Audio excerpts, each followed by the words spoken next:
Today on Stupid Fast RC, we're looking at the Fei Lun FT012 Brushless racing yacht from GearBest.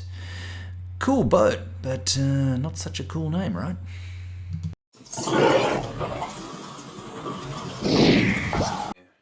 Hi, I'm Todd from Stupid Fast RC, and today we're going to be unboxing and reviewing the racing boat from GearBest. It has a lipo.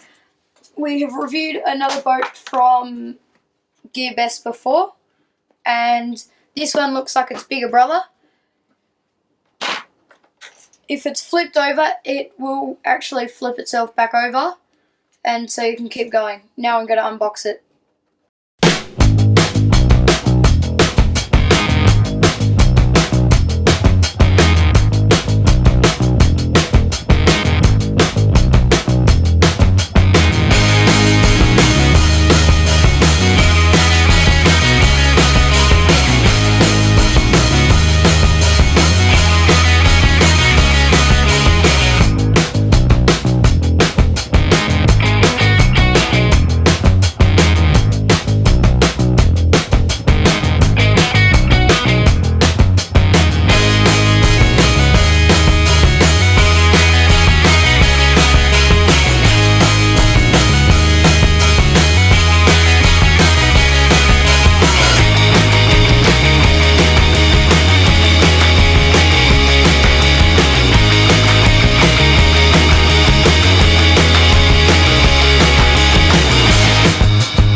It has two covers, this one to try and keep all the water out, then one under it to seal all the water out.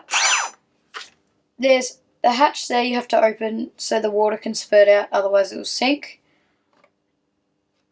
And this one doesn't have a safety on it, but this one does. So this one can only be done in water. Now we're going to rev it up.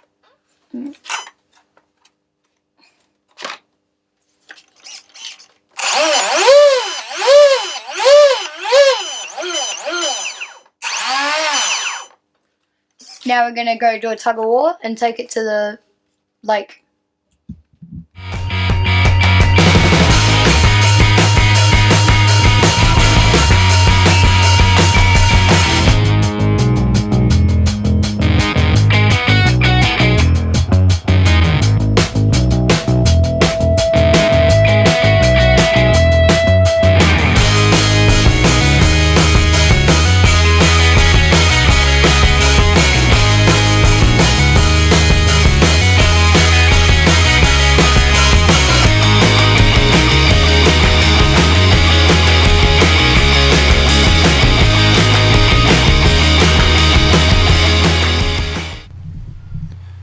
Now this turned out to be a zippy little piece of gear. Check this out as it goes away from us.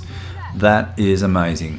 Size of that boat and the little noise it makes as it screams past, this is amazing. We've got our little camera boat floating around out in the water there just to catch some action as it comes past.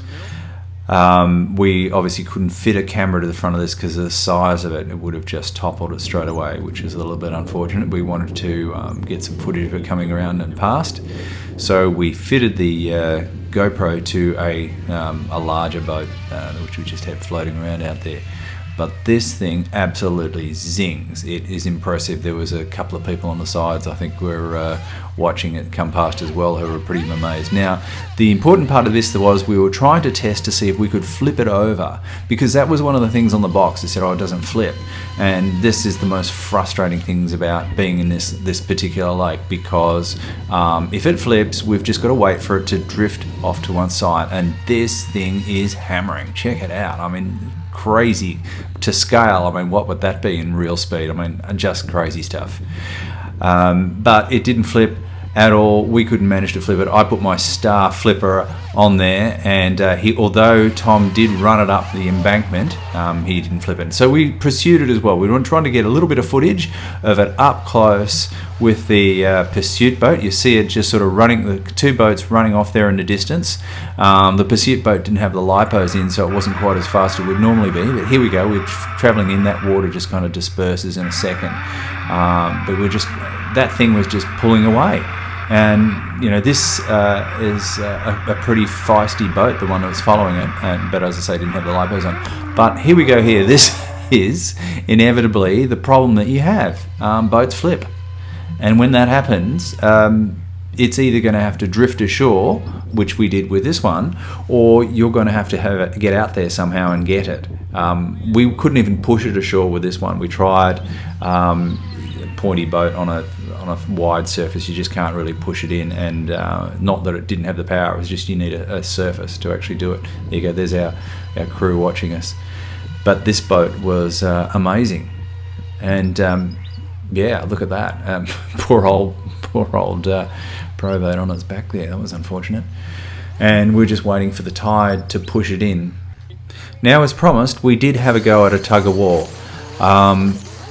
We didn't have any rescue boat at this stage, so we weren't very keen on doing a lot of damage at this stage, but these boats were fairly evenly matched. Not a lot going on there, but once again, neither of them flipped, which was kind of cool. But we did get water in the second one, in fact, so much so that's the tip of it there. Yeah, we pretty much sank that boat.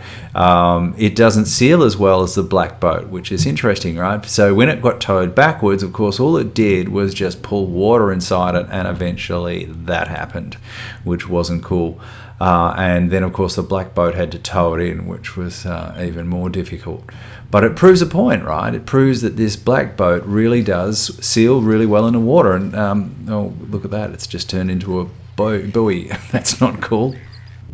Meanwhile, our other boat had drifted the whole way across the lake, which was good because neither of us fancied a swim. And here we are thinking how we're going to get down and get it. Now, interestingly enough, no, I'm not going to take my shorts off, jeans off here and jump in the water.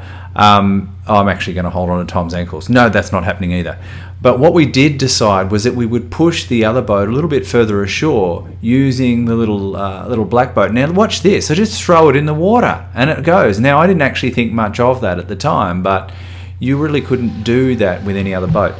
And here's Tom doing a few donuts just to make sure the battery is completely and utterly flat before we go home, because there's no point in going home with batteries that aren't flat, right?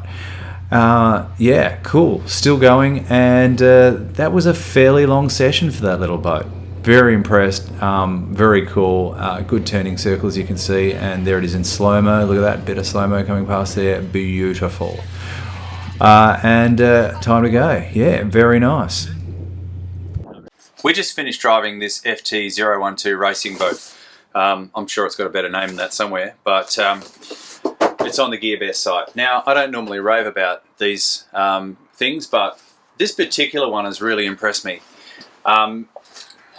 This boat, as you've seen in the footage, is really fast, but there are some particular things that I like about this. Firstly, that it's double sealed. It's got one cover and then another cover that goes over it to keep the water out. It wasn't perfect keeping the water out, but it was pretty good. But more expensive boats have got double seals as well. They've got a little, like a lunchbox inside with things inside them, and then electronic components are then inside balloons. And keeping water out of a boat is tricky at best. The next thing I like about this is its ability to self-right. I saw that on the description and I thought, no, that's not going to happen. But it's amazing. Now, I can't emphasize enough how important this is, because one of the problems you've got when you take a little boat out into a lake or a swamp is you don't want to go fishing around or swimming around in that swamp to retrieve the boat if you flip. And you'll see in our footage that we did flip our other bigger, more expensive boat. It did have a GoPro on the top, and that's probably a little unfair, but that boat does flip in turtle shell. Nothing you can do about it. You have to either go get it or send something out to go get it, and that's a real problem. This little guy here didn't flip. It was amazing, and I think that's a really, really, really big plus. The waterproofness, the plus, the not flipping. It's got a nose protector, which we managed to damage, but there's 2 of them that come in the pack, so I've actually got a second one here that can go on. What a great idea, because that's the first thing that you damage. We actually drove this, I say we, I mean Tom, drove this up over the rocks and launched it, which I don't think we got on a video, but no damage to the boat. Incredible.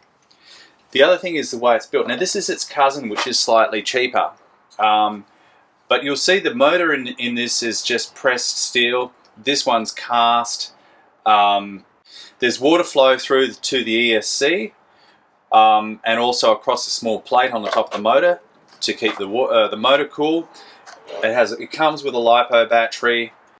Just a brilliant little boat.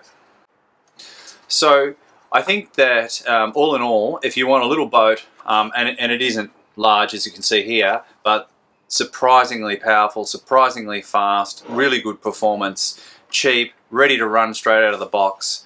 I really found this hard to fault.